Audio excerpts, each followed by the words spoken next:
Trump seeks to strike diplomatic balance with Philippines Duterte. U.S. President Donald Trump's knack for diplomatic flattery will be tested in the Philippines on Monday, when he and Philippines President Rodrigo Duterte meet for a state visit.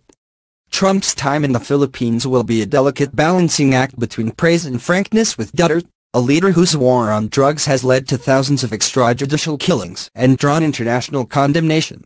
The visit, which will include stops at the Association of Southeast Asian Nations (ASEAN) and East Asia summits, comes at the end of the president's 5-country, 13-day visit to Asia. Trump plans to address human rights in his meetings with Duterte, senior administration officials told CNN.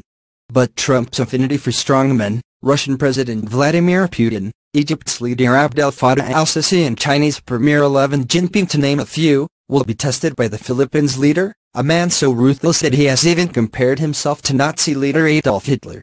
Human rights organizations say they are concerned that Trump will give Duterte a free pass on his drug war crackdown, by failing to mention the issue during his multi-day visit. Duterte has overseen a sweeping and violent crackdown on drug use in the Philippines during his time in office. International organizations, including the United Nations, have accused him of subverting justice and indiscriminate killing. The Philippine strongman has embraced the image, though, and Trump, according to a leaked transcript obtained by the Washington Post, praised his crackdown during their first call, earlier this year. "I just wanted to congratulate you because I am hearing of the unbelievable job on the drug problem," Trump said, not mentioning the thousands killed in international scorn. A senior U.S. official later tried to walk back Trump's comment, stating that Trump was merely acknowledging the U.S. is combating its own drug problem, not condoning violence and human rights violations.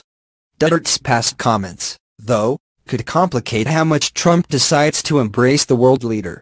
In 2016, after noting that Hitler slaughtered millions of Jewish people during the Holocaust, Duterte said, "There are 3 million drug addicts in the Philippines. I'd be happy to slaughter them." Estimates of how many people have been killed in Duterte's war on drugs range from 6,000 to 10,000. Philippine police said last year that nearly 6,000 people had been killed in the violence. Duterte has also repeatedly bragged about personally killing people when he was younger. "When I was a teenager, I was in and out of jail. One fight there, another here," he said this week, in Vietnam ahead of the recent Asia-Pacific Economic Cooperation (APEC) meeting. "At the age of 16, I killed someone." When people in the crowd laughed, Duterte assured them he wasn't kidding. "A person really. During a fight. Stabbing. That was when I was 16 years old, just because we just looked at each other," he said. A spokesman for the Philippine president said later that he thought the comment was in jest.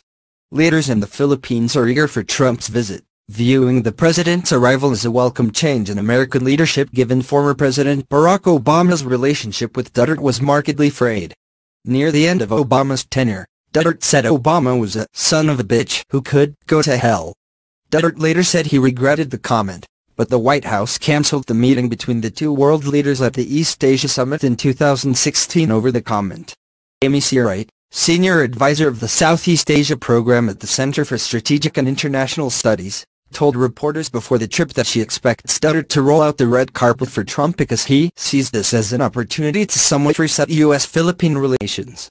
"This could potentially bolster the bilateral relationship, including in our security partnership, which Duterte has been much less enthusiastic about than his predecessors," Seawright said. Philippine officials have also looked to highlight a connection between Trump and Duterte. Philippine presidential spokesman Harry Roque told CNN before the visit that he sees Trump and Duterte as very much alike. "It's going to be very interesting, because you have two individuals that are very much alike in their thinking, their language and demeanor," meeting for the first time, Roque said. A Trump administration official, in previewing the visit, stressed that Trump and Duterte have a warm rapport. "He's very much looking forward to his first in-person